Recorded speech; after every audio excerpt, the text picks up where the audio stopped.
Voltando no intervalo, dando meus agradecimentos e boa noite ao nosso Lorival Santana.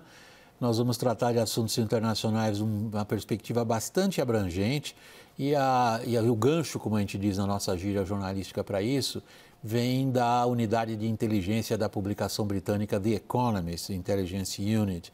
Ela publica regularmente esse tipo de avaliação da situação geral do planeta. Tem uma pegada assim, realmente bem abrangente. A que foi publicada hoje, nesta quinta-feira, ela trata especificamente de democracia, como é que elas estão indo, e de conflitos, como é que eles estão evoluindo no sentido de linha do tempo, evidentemente. E é uma das conclusões centrais desse trabalho, publicado hoje, é que menos de 8% da população do planeta hoje está em democracias consideradas plenas. Essa conclusão você confere primeiro na reportagem, depois a gente volta para conversar. O estudo mostra que o mundo vive hoje na pior pontuação do Índice de Democracia desde o início do estudo em 2006, com média global de 5,23 pontos, numa escala que vai de 0 a 10. Com base em critérios que vão desde quão livres são as eleições até a proteção das liberdades civis, o The Economist separou os países em democracia plena, democracia imperfeita, regime híbrido, que contém aspectos do autoritarismo, e o próprio regime autoritário, na quarta classificação. O resultado: só 24 países dos 167 analisados são plenamente democráticos, menos de 8% da população mundial. 74 nações possuem algum modelo de democracia e 59 são autoritárias, onde vive mais de 1/3 dos habitantes do planeta. Na América Latina e Caribe, o Uruguai e a Costa Rica são os únicos países dentro da categoria de democracia plena. Com 6,68 pontos, o Brasil está entre as nações com democracia considerada imperfeita e ocupa o lugar de número 51 no ranking mundial, mesma posição de 2022. Nesta edição, o título do índice é A Era do Conflito. Isso porque a publicação aponta que as democracias mundiais parecem sem força para evitar as guerras no mundo e menos capazes de gerir os conflitos internos. A publicação ainda detecta movimentações no eixo do poder geopolítico. Diz que, à medida que a hegemonia americana vem sendo cada vez mais contestada, a China disputa a influência global e que potências emergentes como Turquia e Arábia Saudita tentam garantir seus interesses, a ordem mundial torna-se cada vez mais instável. Em 2023, na comparação com o ano anterior, apenas uma minoria de países melhorou no índice, enquanto a maioria piorou ou ficou na mesma colocação, o que, segundo o estudo, desenha um cenário global de estagnação e regressão no que se refere à democracia. Tem mais alguns dados que eu gostaria de colocar aqui a vocês que nos acompanham, para depois a gente ir para a roda de conversa. Esse mesmo estudo da Intelligence Unit do Economist fez um recorte, como a gente chama na nossa gíria, em relação ao apoio que a Rússia desfruta na invasão dela contra a Ucrânia. Duas conclusões chamaram a atenção. Confira com a ilustração gráfica preparada por nós a partir do estudo da Economist. A primeira dessas conclusões é que 2/3 da população mundial estão hoje em países neutros ou inclinados a apoiar a Rússia na sua invasão da Ucrânia.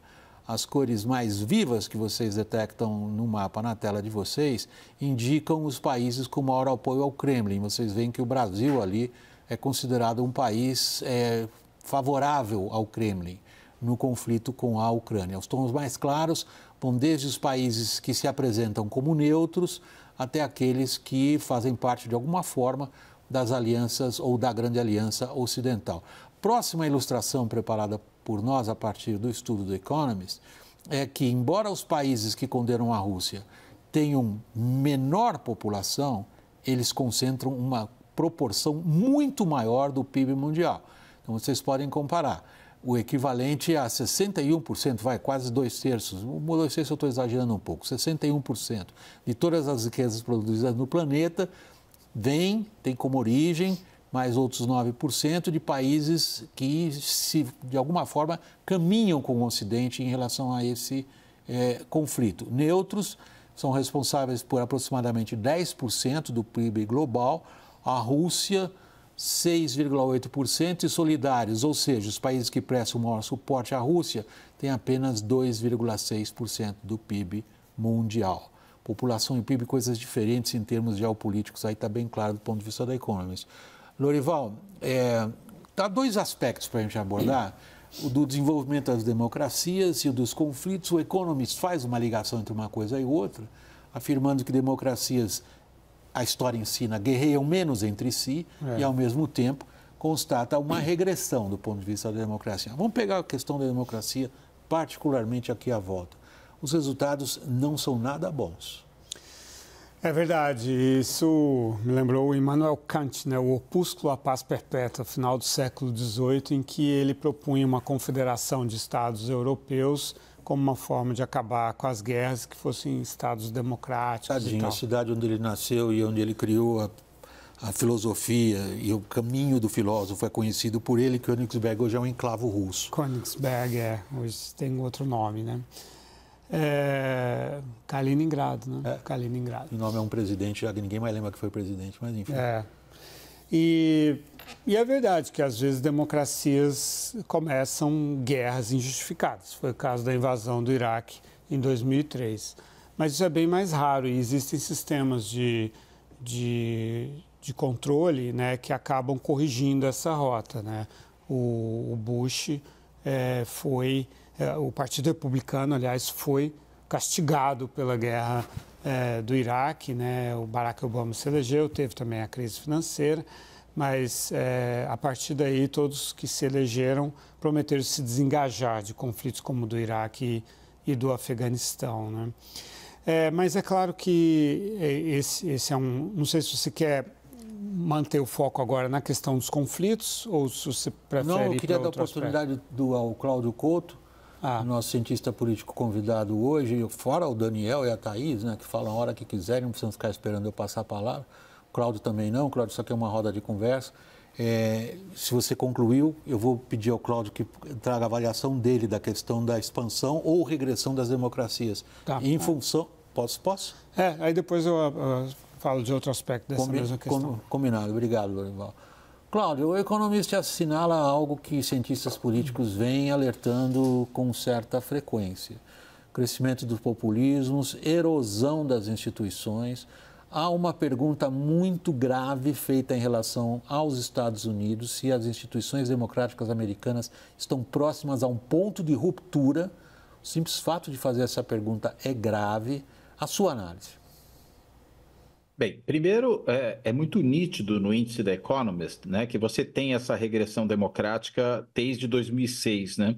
Um dos gráficos ali do relatório, inclusive, mostra uma ladeira abaixo, de forma super nítida, né? Dá para ver exatamente que você tem esse declínio, né? E é um declínio que ocorre nas mais diversas áreas do globo, realmente nesse último índice, nessa última medição, né, do relatório anterior para esse. A Europa ainda consegue permanecer no mesmo lugar, mas todo o resto tem um declínio. Mas se a gente considera o período mais longo, inclusive a Europa entra aí nesse problema e acaba também sofrendo um declínio, né? Tem algumas questões ali sempre sujeitas à discussão, né? Não é o único índice que a Economist faz.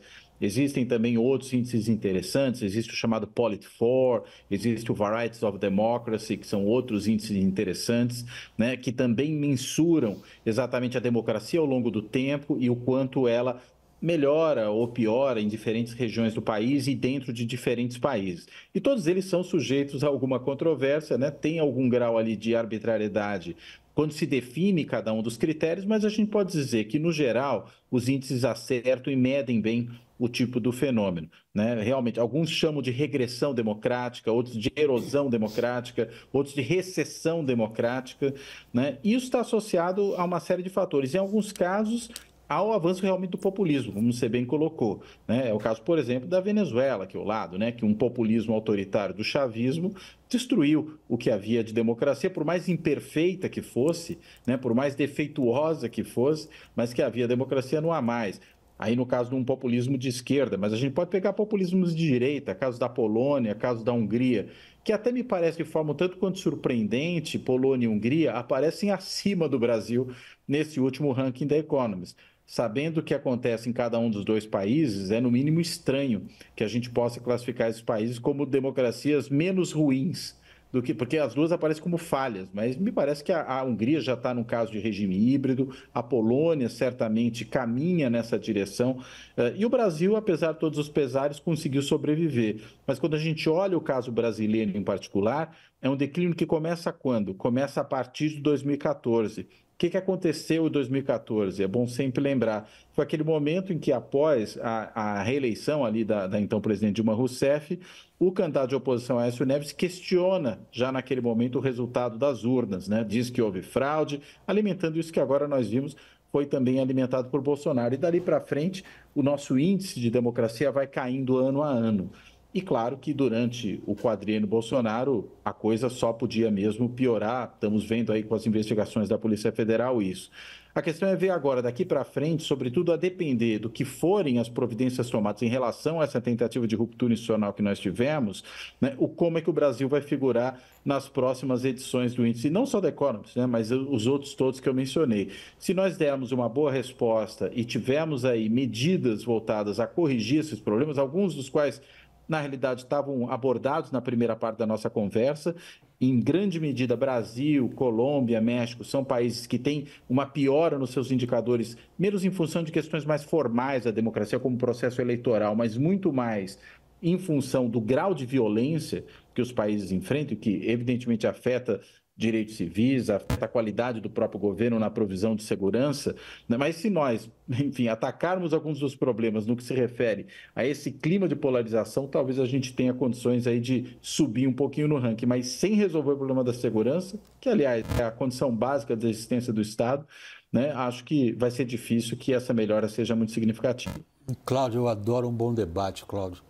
A sua provocação para criar uma data a partir da onde você, por exemplo, na sua interpretação dos fatos, estabelece o começo de uma regressão, 2014, quando o candidato derrotado faz uso do direito legal dele de recontagem de votos, a gente pode vir para trás também, a compra da democracia via o mensalão. Mas aí nós vamos entrar num debate sobre a história recente política brasileira. E aí os nossos colegas aqui, o Daniel está me pedindo a palavra, a Thaís também. Mas só mencionar que eu só apontei 2014, William, porque é o ano em que começa no índice da Economist o valor do Brasil a cair, tá?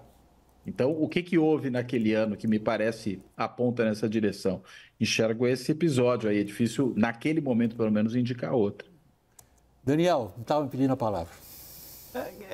Tem um recorte interessante aqui no índice da Economist, que é o recorte da América Latina. O Cláudio mencionou já um pouco de Brasil. No caso da América Latina, o ponto de inflexão acontece em 2015. É quando, desde então, as sucessivas quedas no índice de democracia medido pela The Economist, e numa tentativa minha de interpretar isso, eu relaciono muito com o que a gente tem visto nos últimos 5, 6 anos, que é em quase todos os países da região onde você tem eleições livres e justas, uma tendência a não reeleger o incumbente ou o candidato da situação. Como que eu relaciono isso com a democracia? A gente tem na América Latina, desde os anos 2010, mais ou menos, após aquela primeira década de boom das commodities, quando a economia cresceu, houve uma queda da desigualdade social, dois problemas que emergiram muito fortemente: crises econômicas e segurança pública, em alguns países como El Salvador, por exemplo. E tem ali uma tendência da população, isso foi captado em pesquisas na Argentina recentemente com a eleição do Milei, notadamente em El Salvador, em que a população tranquilamente se diz apta a abrir mão de direitos civis em troca da resolução de problemas emergenciais, que podem ser a inflação, pode ser desemprego, ou pode ser uma altíssima taxa de violência, como existia em El Salvador de Bukele. Agora, muito frequentemente, me parece que os governos latino-americanos, de forma geral, não interessa se é na Colômbia, se é no Chile, se é no Brasil, se é na América Central, a oposição que consegue vencer as eleições não entrega a solução mágica e rápida que prometia na campanha eleitoral. E aí isso cria uma descrença muito grande na população que diz o seguinte, fala, mas eu volto ao que era a solução anterior ou eu me desencanto com a democracia? Me parece que essa é a gênese da perda de desconfiança na democracia. Você tá citando outro fenômeno, que é realmente detectável em vários outros tipos de pesquisas, sobretudo pesquisas eleitorais, nas quais as pessoas começam a ter, em relação ao regime vigente, sérias dúvidas se ele atende às necessidades dela. Eu vou voltar um pedacinho para trás na questão do Economist, no caso aí, para passar a palavra a você, Thaís, que são os critérios pelos quais se chega a essa pontuação. Um deles é funcionamento do governo. Então, quando a gente pega, por exemplo, o caso do Brasil. Brasil e Argentina estão no mesmo nível, praticamente ali no decimal que há uma diferença. Senão, Brasil e Argentina são considerados por essa publicação países que vivem, a gente traduziu o Floyd por capenga, imperfeito está melhor ainda lá, mas a gente está falando a mesma coisa. Onde é que a gente pontua muito mal? Funcionamento do governo. Onde é que a gente pontua muito bem? Liberdades civis e participação política. William, é que o funcionamento do governo, quer dizer, a percepção de que o governo brasileiro é ineficiente, ele é burocrático, ele é pouco produtivo, é de décadas no Brasil, né? Assim, não melhora essa ideia de funcionamento do governo.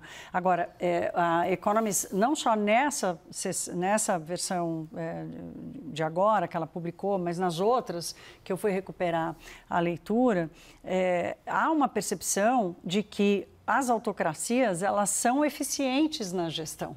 É um pouco, acho que o Daniel estava trazendo aqui. Elas são eficientes na gestão econômica, elas são eficientes na gestão da segurança pública, por exemplo. Elas têm um papel cada vez mais relevante na economia internacional e não é só pelo tamanho. Não é porque são grandes, como é o caso da China, mas porque conseguem fazer parte das cadeias de valor, por exemplo, das cadeias de comércio. A própria Economist traz esse dado, pelo menos 1/3 da importação das democracias, que são democracias plenas, vem de autocracias. Então, é uma relação em que essa eficiência da autocracia que consegue exportar 30% do que as democracias precisam.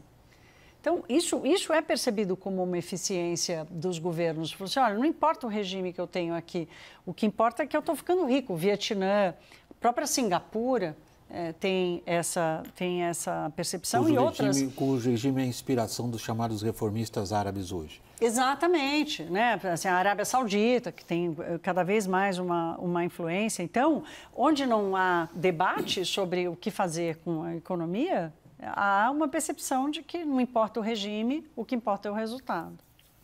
O Lourival ficou disciplinadamente calado aqui esse tempo todo, esperando para a gente poder voltar à questão dos conflitos. Eu queria assinalar um ponto que me pareceu preocupante. A ideia de que as grandes alianças militares ocidentais não estão conseguindo impor no sentido de garantir um tipo de ordem internacional que até aqui foi bastante benéfico a mercados emergentes, que hoje se unem contra. Exato, vou tentar linkar tudo de forma bem sintética. A globalização é uma das responsáveis por esse problema da democracia, porque ela alimentou o populismo, né, a perda de direitos, de poder aquisitivo dos colarinhos azuis nos Estados Unidos e na Europa e tal. E aí isso, com a questão da imigração, acabou dando mais espaço para os populistas, xenófobos, racistas e assim por diante, né? Esse é um aspecto. Por outro lado, essa inserção de países como a China, Vietnã, na cadeia de valor foi possível porque eles tinham salários muito baixos, porque eles eram muito pobres e continuam sendo muito pobres, inclusive, mas tinham um certo nível de educação que permitia a inserção deles dessa forma. E o mundo produtivo não quis saber disso, né? Quis saber só de ter um custo de produção menor. Né? Porque isso segurou a inflação lá embaixo, né? E ajudou também os países ricos. E aí esses países entraram nas cadeias de valor, se tornaram indispensáveis, se tornaram grandes fornecedores de produtos manufaturados, criaram relativa prosperidade, acumularam, no caso da China, trilhões de dólares, que foram, em grande parte, destinados ao complexo industrial militar, né? Então, esse é um checkmate. Quer dizer, um checkmate contra a crença de que a prosperidade, a globalização, a inserção levaria às democracias e à paz, né? E o Xi Jinping, porque democracias não guerreiam entre si. Mas o Xi Jinping é uma prova de que o autoritarismo está associado a essa tentativa de desafiar a ordem internacional e a esse revanchismo. Porque dentro do espectro chinês, o Xi Jinping é o fim da meritocracia, é o fim dos limites de mandatos, que o Deng Xiaoping impôs por entender que o Mao Tse-tung foi um desastre para a China com o grande salto para adiante e com a Revolução Cultural, porque ele fez essas coisas para se perpetuar no poder. Então, o Deng Xiaoping impõe esses limites de 2 mandatos de 5 anos, que o Xi Jinping destrói. E, ao fazer isso, o Xi Jinping também vai contra as Big Techs, que eram a chave da prosperidade, da evolução e da inovação na China. Então, a economia chinesa começa a cair, a encolher, desemprego alto, dinamismo baixo. Então, eu acho que a China é uma prova de que as democracias são mais eficazes e que o autoritarismo não é eficaz. Eu falei de percepção de eficácia. Percepção, de mas é falso. De eficácia, mas é falso. Olha, eu podia continuar essa conversa, mas é um tema, não sei se o Cláudio também. Eu queria, Cláudio, agradecer muito a sua disposição de participar da nossa roda. Cláudio, muito obrigado pela participação, meu boa noite. A gente vai para o break, vai trocar de assunto depois. Você fica, né? Não, eu vou. Também vai, olha só. O Lorival fica com você. É diplomacia. Eu sou leal ao programa. Olha. Cláudio, mais uma vez, muito obrigado, Cláudio. Você é muito bem-vindo. Obrigado. Boa noite, William. Boa noite, Thaís, Lorival, Daniel. E o Daniel, até já, Daniel. A gente vai para o intervalo. Na volta, ao lado do mandatário egípcio, o ditador Sisi, Lula volta a criticar operações militares de Israel em Gaza. Até já.